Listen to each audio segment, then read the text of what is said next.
The Rapture. It's got to be one of the most famous and, frankly, most dramatic ideas in all of Christian theology. But what if the whole thing is based on a fundamental misunderstanding? Well, that's the pretty bold claim at the heart of a fascinating new paper, and that's what we're going to dive into today. All right, so let's just jump right into the central puzzle this source puts on the table. We all have this image of the rapture in our heads, right? But this paper asks a tough question. What if that image and the idea itself doesn't actually come from the biblical text? I mean, what if it was actually invented for a totally different purpose? You know the scene, we've all seen it in books and movies. Cars suddenly without drivers, planes just dropping out of the sky, loved ones vanishing in the blink of an eye. This super dramatic picture of a mass evacuation from Earth is pretty much the popular idea of what the rapture is. And look, this whole event, it's usually not presented as a standalone thing, right? In a lot of popular timelines, it's just the kickoff. First, the church gets zapped away, then this 7-year period of intense suffering kicks off on Earth, and only after that does the final return happen.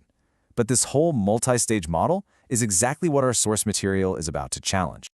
Okay, so this is where we get to the core argument of the paper. It proposes that the entire concept of the rapture is what philosophers call a category error. It's a pretty radical way of reframing how we even read these texts. And this really gets to the heart of it. The author's point is this.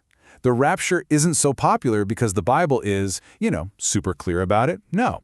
Instead, the argument goes, it's popular because it's like a required support beam holding up a very specific theological building.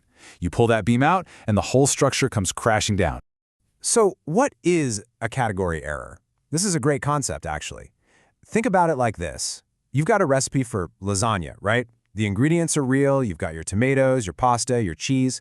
But what if you filed that recipe under, car maintenance? You'd be totally confused about what it's for, right?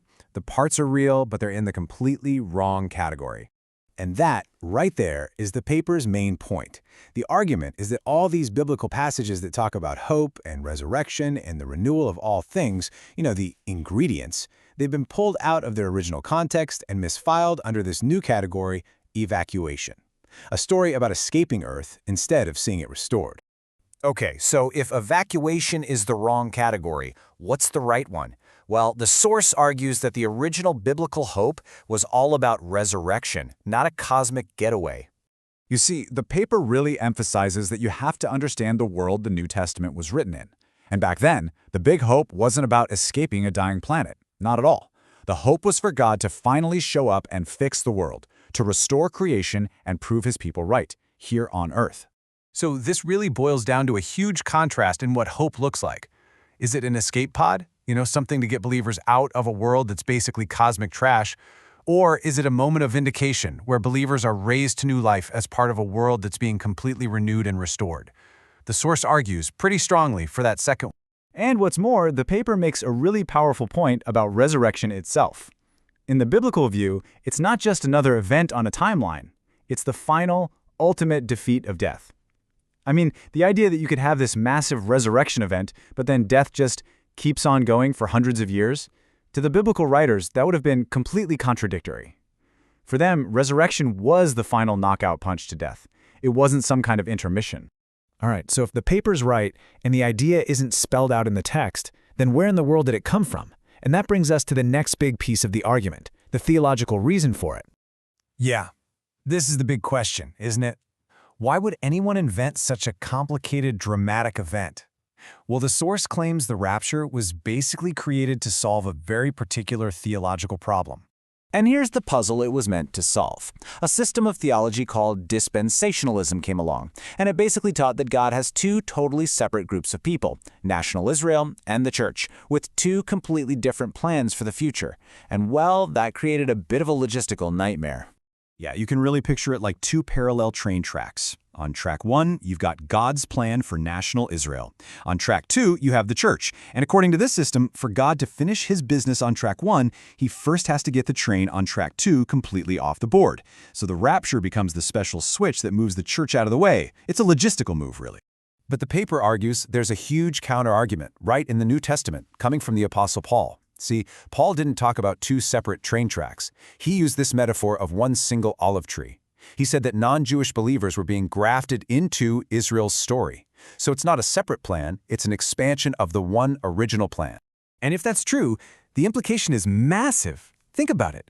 If there's only one people of God with one shared destiny, then you don't need a fancy mechanism to get one group out of the way for the other. The whole problem that the rapture was invented to solve, it just kind of vanishes. So, where does this leave us? Let's look at the alternative picture the paper paints in its conclusion. A single, unified return. So instead of that really complex multi-step timeline we saw earlier, the paper suggests a much, much simpler flow. First, there's the age we're in now, where the call is to be faithful in the middle of suffering, not waiting for an escape. Then, there's just one single climactic event, the return of Christ, the day of the Lord. And that event brings about the final state, the resurrection of everyone and the renewal of all creation. Boom, done. And this quote from the paper just perfectly sums up the whole shift in perspective. The ultimate Christian hope, according to this argument, isn't about getting out of the world. It's about being raised to new life to participate in the restoration of the world. It's a complete shift from a hope that's all about evacuation to a hope that's all about renewal. And so this really leaves us with a pretty fundamental question, doesn't it? Is our ultimate hope about getting out of a broken world, or is it about sticking around for the patient, faithful work of restoration that leads to a final, incredible renewal of everything? It's a huge question, and one this paper really challenges us all to think about. Thanks so much for tuning in.